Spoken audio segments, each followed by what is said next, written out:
Bakit ka tatamarin sa trabahong ipinagdadasal mo lang noon? Hi, I'm Lades, and here's a small personal piece of my life I want to share with you today. Naaalala ko pa nung kakagraduate ko lang ng college.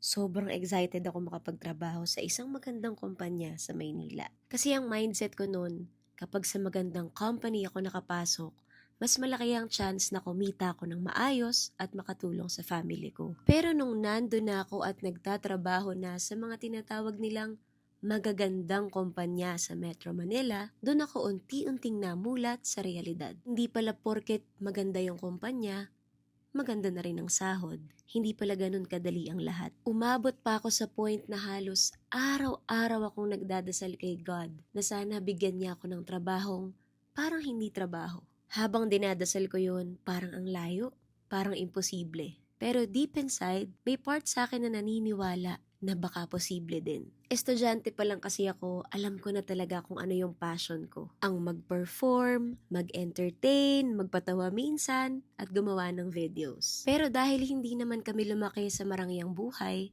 sinantabi ko muna yun. Pinili kong tahakin yung mas practical na path. Pero siguro, ganun talaga kapag passion mo yung isang bagay. Hindi siya nawawala. Tahimik lang siya, pero nandun pa rin. Naghihintay. And one amazing thing about life is this. Ang blessings at breakthroughs, walang pinipiling edad. Hindi porket late 20s ka na, 30s, 50s, or kahit senior ka na, ibig sabihin wala nang bagong ibibigay sa'yo ang buhay. Minsan magugulat ka na lang kasi yung buhay na meron ka ngayon, yung trabahong minsan mong iniyak, ipinagdasal at pinangarap, yan na pala yung realidad mo.